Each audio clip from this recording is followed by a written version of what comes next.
नमस्कार दोस्तों, स्वागत है आपका हमारे शिक्षा के यूट्यूब मंच पर। दोस्तों, विपक्ष के नेता राहुल गांधी ने बिहार के पटना पहुंचकर और बेगूसराय पहुंचकर माहौल बदलने की कोशिश की है, फिजा बदलने की कोशिश की है। ये फिजा बदलने की कोशिशें अब कामयाबी के ज्यादा करीब इसलिए भी नजर आने लगी है क्योंकि जिस आधार पर मंडल राजनीति की जो दावेदारी हो रही थी, जिस आधार पर 2006-07 के बाद से जिस बुनियाद के सहारे बिहार के भीतर मंडल और कमंडल को एक कॉम्प्रोमाइज फार्मूले के तहत ला करके खड़ा कर दिया गया था, उस फार्मूला अब उस चेहरे के ही ऐसे बढ़ने के बाद जिस रूप में वो लगातार बिखर रहा था, उसमें सवाल ये उठना लाजिम हो गया था कि नीतीश कुमार के बाद आखिर बिहार में अति पिछड़ा महादलित राजनीति का क्या होगा। नीतीश कुमार के बाद क्या अति पिछड़ा महादलित राजनीति समाजवादी धारा और सेकुलर राजनीति से बाहर निकल करके चुनावी हिंदुत्व के ब्रांड में कहीं ना कहीं नए क्लेवर के साथ तब्दील तो नहीं हो जाएगी। एक तरफ सामाजिक समता की बात, दूसरी तरफ समरसता के नाम पर चुनावी हिंदुत्व थोपने की कवायद, और वहीं तीसरी ओर अर्थ प्रधान युग के भीतर बदली हुई परिस्थितियों के भीतर देश की जनता की आर्थिक ताकत का एक ऐसे दौर में कम होते जाना जिसमें एक तरफ से जो है टैरिफ की मार लगातार पूरे स्टॉक मार्केट को तोड़ रही है, तो वहीं दूसरी तरफ कॉलोनी कैपिटलिज्म यानी सत्ता के करीबी पूंजीवाद हम दो हमारे दो की परिस्थितियों को और ज्यादा गंभीर बना रहा है। मानो उन सब से आगे पेट्रोल और डीजल के ऊपर 2-2 रुपए के एक्साइज ड्यूटी एक ऐसे समय में बढ़ती है जब महंगाई की मार को लेकर के पूरा देश तरस है। एक ऐसे समय में, एक ऐसे वक्त में जब सिलेंडर के दाम 50 रुपए बढ़ा दिए जाते हैं, उज्ज्वला योजना का सिलेंडर भी 500 के जगह 550 रुपए का हो जाता है, और साधारण गैस सिलेंडर भी, घरेलू एलपीजी सिलेंडर भी 803 रुपए के जगह 853 रुपए का, और उसके आसपास की कीमत का दिल्ली के अलावा दूसरे हिस्सों में भी बिकने की परिस्थितियां जब सत्ता के भीतर बैठे हुए लोगों के द्वारा जब पैदा की जाती है, और खास करके उस समय जब क्रूड ऑयल की कीमत, कच्चे तेल की कीमत पूरी दुनिया भर के भीतर ऐतिहासिक रूप से न्यूनतम स्तर पर गिरा हो, तो फिर भारत के भीतर ऐसी वसूली क्यों की जा रही है कि अर्थव्यवस्था चलाने के लिए, 5 किलो राशन देने के लिए, लोगों को वेतन देने के लिए, हाईवे चलाने के लिए एक तरफ टोल का वसूली, दूसरी तरफ एक्साइज ड्यूटी और जीएसटी वसूलना, सेस लगाना, तीसरी तरफ कहीं ना कहीं एलपीजी के भीतर सब्सिडी को कम कर देना। ये तमाम सारी परिस्थितियों की मार जहां देश के आम आदमी के ऊपर ही पड़ती दिख रही है, उसमें माली हालत के आधार पर, आर्थिक क्षमता के आधार पर सबसे निचले पायदान पे खड़ा देश के अति पिछड़ा और महादलित समाज, वह भी उस राज्य का जिस राज्य की प्रति व्यक्ति आय पूरे देश भर के भीतर सबसे कम है, सुशासन बाबू का तमगा अब नीतीश कुमार के हाथ से निकलता जा रहा है। और वक्त संशोधन बिल के बाद जो पूरे देश भर के भीतर जिस सांप्रदायिक ध्रुवीकरण की उम्मीद थी, वो ध्रुवीकरण की कोशिशों को इस भारत देश की आम जनता की बुनियादी जरूरतों ने जिस प्रकार से पलीता लगाने का काम किया, उसका ट्रेलर रामनवमी के दिन भी दिखा कि वक्त के सहारे सांप्रदायिकता के बुनियाद इस भारत देश के भीतर नहीं डाली जा सकती। और ठीक इसी मौके पर विपक्ष के नेता राहुल गांधी का बिहार के पटना में होना, बेगूसराय जाना, कांग्रेसियों को ये संदेश देना, मैसेज देना कि चुनाव लड़ा जाना, तो इंडिया गठबंधन के बैनर तले राजद और वाम दलों के साथ मिलकर बिहार में चुनाव लड़ा जाएगा, 2025 का बिहार विधानसभा चुनाव। और यही गठबंधन यानी कि राजेश राम और तेजस्वी यादव का गठबंधन, लालू यादव और राहुल गांधी का गठबंधन, मल्लिकार्जुन खड़गे का बतौर इंडिया गठबंधन के अध्यक्ष, बतौर उनकी मौजूदगी और वाम दलों की सांगठनिक क्षमता, मुद्दा आधारित राजनीति, यही गठबंधन बिहार के भीतर ढलान में पहुंच चुकी है नीतीश कुमार की राजनीतिक के दौर में। यानी भारतीय जनता पार्टी को यहाँ पर कोई कामयाब होने से अगर कोई रोक सकता है तो फिर यही हो सकता है, और यहाँ पर कुछ बचा नहीं था कि दलित और महादलित वर्ग को किसी और तरीके से मैसेज दिया जाए। संदेशों को जमीन तक पहुंचाने की जिम्मेदारी इंडिया गठबंधन की दलों की है। ठीक उसी प्रकार से जिस प्रकार से लोकसभा चुनाव 2024 के दौरान अंतिम चरण में बिहार के भीतर जो चुनाव हुआ, उसमें एक भी सीट एनडीए को नहीं मिल पाई। खास करके दक्षिण पश्चिम बिहार की अगर बात करें तो सुपरा साफ हो गया था, 7 की 7 लोकसभा सीट के ऊपर जो है 7-0 के साथ इंडिया अलायंस ने जीत दर्ज की। उसके बाद ये साफ हो चला कि दक्षिण पश्चिम बिहार की आंधी को कैसे पूरे बिहार के भीतर ले जाया जाए, इस बात की बुनियाद दरअसल स्वाभाविक सी बात है कि राष्ट्रीय स्तर का चेहरा ही रख सकता था। जी हाँ, अकेले बिहार में तेजस्वी यादव नहीं रख सकते थे, अकेले अखिलेश यादव भी उत्तर प्रदेश के भीतर नहीं रख सकते थे, क्योंकि उन्हें भी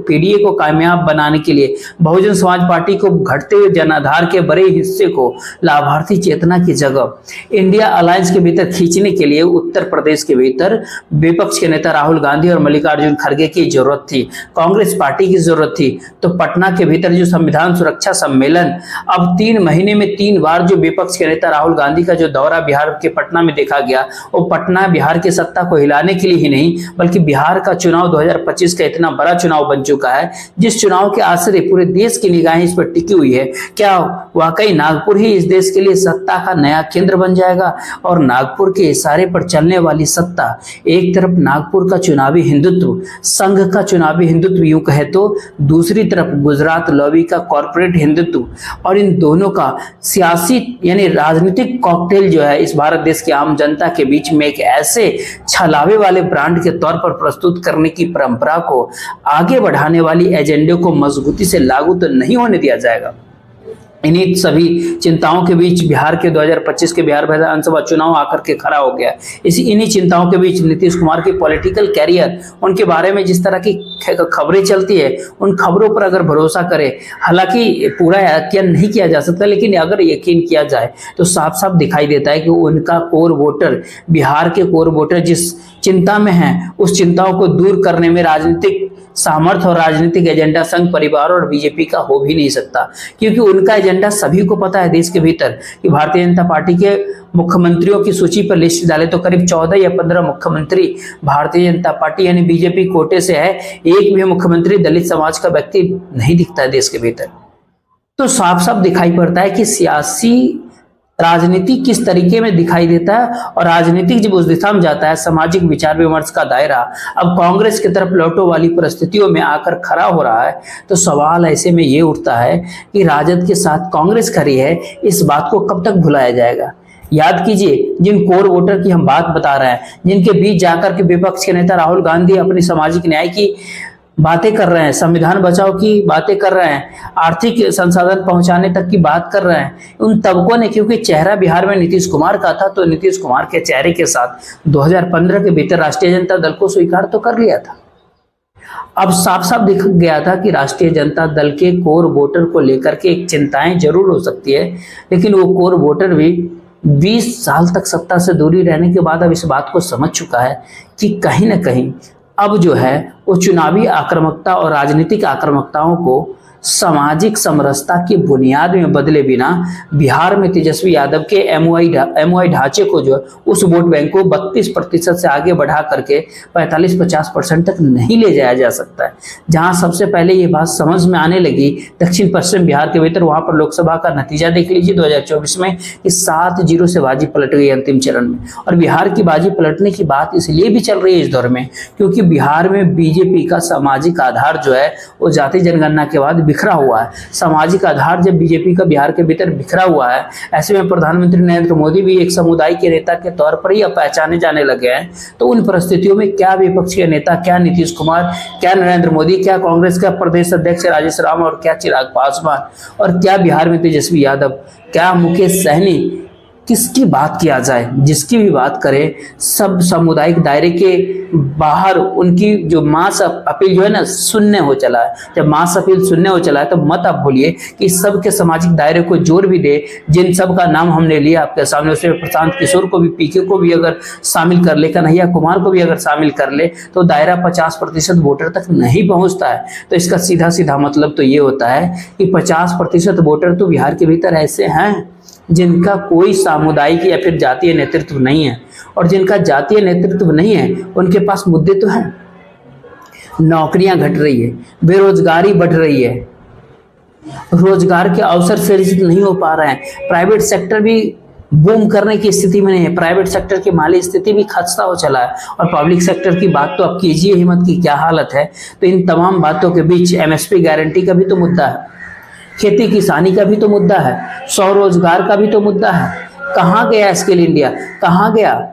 स्टार्टअप इंडिया? बिहार के भीतर कहीं पर भी वो दिखता नहीं है। जमीन पर बिहार में दिखता क्या है? 5 किलो राशन और नरेंद्र मोदी जी और नीतीश कुमार का भाषण। विपक्ष के नेता राहुल गांधी का भाषण भी आप कह सकते हैं, तेजस्वी यादव का भी भाषण आप कह सकते हैं, लेकिन राशन और भाषण के बीच में बिहार में पलायन एक बहुत बड़ा मुद्दा है। पलायन के साथ साथ सामाजिक परिस्थिति और सामाजिक ढांचे का अचानक से असंतुलित होना भी अपने आप में बहुत बड़ा मुद्दा है। तो इन तमाम मुद्दों के बीच में न तो चुनावी हिंदुत्व में इतनी ताकत बची है कि भारतीय जनता पार्टी को राजनीतिक ऑक्सीजन दे पाए, न ही अकेले मंडल की राजनीति में उतनी ताकत बची है कि पूरी तरीके से तमाम पिछड़ी जाति को और पिछड़े वर्ग को 1995 और 1991 की परिस्थिति में लाकर एक जगह पर खड़ा कर दिया जाए। दरअसल ताकत अब मुद्दों में बची हुई है, और ताकत जब मुद्दों में बची हुई है तो फिर मुद्दों के सहारे विपक्ष के नेता राहुल गांधी जिस तरीके से बिहार के पटना पहुंच करके देश के आम लोगों को मैसेज दे रहे हैं, वो केवल संदेश बिहार और पटना के लिए नहीं है, वो केवल बेगूसराय के लिए नहीं है, जहां पर वो कन्हैया कुमार की पलायन रोको और नौकरी दो इस तरह की यात्रा में शामिल होकर के बातें करने के लिए जो पहुंचे, ये उस तरह का प्लान है जिसमें लोकसभा के उस फूलपुर के रैली को याद कर लीजिए, जब उत्साही भीड़ ने कहीं ना कहीं बी एरिया को तोड़ करके मंच के करीब और मंच पर चढ़ते हुए नजर आई थी। विपक्ष के नेता राहुल गांधी और अखिलेश यादव भाषण तक नहीं दे पाए। उसी दिन स्पष्ट हो गया था कि उत्तर प्रदेश के पूर्वांचल इलाके के भीतर ये भाड़े पर लाई गई भीड़ नहीं थी, ये लालच में आई हुई भीड़ नहीं थी। वो भीड़ दरअसल एक एक्सपोंटेनियस भीड़ थी, स्वतः स्फूर्त भीड़ थी, और उस भीड़ की मिजाज ने साफ साफ बता दिया कि पूर्वी उत्तर प्रदेश यानी कि पूर्वांचल माहौल बदल चुका है। और आज जिस प्रकार के भीड़ में पिछड़े वर्गों के और महादलित वर्ग के प्रतिनिधियों का जो जुटान उस भीड़ में दिखा, पटना में विपक्ष के नेता राहुल गांधी के कार्यक्रमों में जो दिखा, और जिस तरीके से कांग्रेस पार्टी के बारे में जो भ्रम फैलाया जा रहा था कि कांग्रेस पार्टी ने जो काम दिल्ली के भीतर किया वही काम बिहार के भीतर तो नहीं करेगी। कुछ मीडिया पत्रकार भी इस भ्रम को फैलाने में सोशल मीडिया साइट्स के माध्यम से जुटे हुए थे, लेकिन साफ साफ कर दिया गया कि बिहार दिल्ली नहीं है साहब। बिहार को दिल्ली की तरह कभी नहीं देखा जा सकता। बिहार में बिहार की जनता को तेजस्वी यादव और राहुल गांधी और तेजस्वी यादव और राजेश राम का साथ पसंद है। तो सीएम और डिप्टी सीएम का औपचारिक ऐलान बाकी है कि किन चेहरों पर बिहार में चुनाव लड़ा जाएगा, लेकिन बिहार की जनता के बीच करीब करीब ये तय हो चुका है कि तेजस्वी यादव सीएम कैंडिडेट होंगे 2025 के बिहार विधानसभा चुनाव में, और राजेश राम जो कांग्रेस के जो प्रदेश अध्यक्ष है वो डिप्टी सीएम कैंडिडेट होंगे। और इसी चेहरे और इसी नैरेटिव के साथ जो है जब बिहार की राजनीति में कांग्रेस पार्टी आ रही है तो स्वाभाविक सी बात है कि दिल्ली की परिस्थितियां इसलिए बदल रही है क्योंकि दिल्ली को भी उत्तर प्रदेश के मामले में फैसला लेना है। योगी आदित्यनाथ के मामले में फैसला लेना है कि क्या जो अखिलेश यादव की दिल्ली तमन्ना दिखाई पड़ रही है कि योगी आदित्यनाथ ही 2027 तक मुख्यमंत्री बने रहे उत्तर प्रदेश के, ताकि पीडीए के नारे को आगरा बनाम तीसरा के लाइन पर कामयाब बनाया जा सके, वहां पर भी भारतीय जनता पार्टी बीजेपी को अब तय करना है कि क्या यह लाइन उचित है।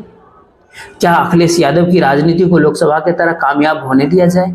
स्वाभाविक सी बात है, चुनावी हिंदुत्व की खुमारी जो है मुद्दों के गहराते जाने के बीच अब उतर चुकी है, और जब वो उतर चुकी है तो जाति जनगणना जिस राज्य में हो चुकी है वहां पर जाति जनगणना से उपजी हुई परिस्थितियों के बीच में जो मुद्दे आकर के खड़ी हो गई है, तो उन मुद्दों को धार देने की ताकत आमतौर पर क्षेत्रीय नेताओं के भीतर कम होती है, खास करके हिंदी भाषी भारत के भीतर, क्योंकि यहाँ कोई एनटी रामाराव नहीं होते, यहाँ कोई बाला साहब ठाकरे नहीं होते, यहाँ कोई करुणानिधि और अन्ना दोरई नहीं होते जो एक मोमेंटम खड़ा कर सके। मोमेंटम खड़ा करने की ताकत जो है जाति जनगणना के पहले तक तो थी, जिसमें बिहार के मुख्यमंत्री नीतीश कुमार ने भी कभी खड़ा किया, तो कभी नरेंद्र मोदी भी ने खड़ा किया, कभी लालू यादव ने भी खड़ा किया, तो कभी बोफोर्स के सहारे बीपी सिंह ने भी खड़ा किया था। सबने मोमेंटम खड़ा किया। कब? 2 अक्टूबर 2023 के पहले, जब बिहार सामाजिक स्तर पर जिसकी जितनी संख्या भारी उसकी उतनी हिस्सेदारी के मांग को लेकर के वर्ग के आधार पर नहीं, वर्ग के आधार पर कल्पना की गई थी कि अगरा बनाम पिछड़ा, और ये दरअसल अब जाति और समुदाय के आधार पर जब बिहार आकर के खड़ा हो गया तो कौन सा कमंडल और कौन सा मंडल अब तो मुद्दा है साहब। और उन मुद्दों के बीच में सबसे बड़ी आस लोगों की राहुल गांधी के ऊपर दिख रही है। हाँ, विपक्ष के नेता राहुल गांधी जो एजेंडा दे रहे हैं ये बात अलग है कि उनके गठबंधन उनको कितना उतार पाएगा, जमीन पर उनका टीम कितना ज्यादा कामयाब उसको बना पाएगा, ये अपने आप में एक बहुत बड़ा सवाल है। वरना 90 के दशक के भारतीय क्रिकेट टीम के भीतर कि सचिन तेंदुलकर हैं, राहुल गांधी सचिन तेंदुलकर की तरह, लेकिन बाकी टीम अंतिम टाइम में कुछ रनों से हार जाती थी, वो हालात, वो आशंका तो खैर बनी हुई रहती है। देखते रहिए, बिहार गया तो दिल्ली गया, और बिहार बचा तो फिर दिल्ली की सत्ता जो है शायद 1 महीने तक भी टिकना शायद मुश्किल हो जाएगा। इसलिए बिहार विधानसभा चुनाव 2025 से इम्पोर्टेंट है। इसीलिए राहुल गांधी 3 महीनों के भीतर बिहार के 3 दौरे करते हुए नजर आए हैं राहुल गांधी। आगे हो सकता है कि दौरे की फ्रीक्वेंसी बढ़ती हुई भी नजर आए। फिलहाल इस वीडियो में इतना ही। वीडियो को शेयर जरूर कीजिएगा। जय हिंद, जय भारत।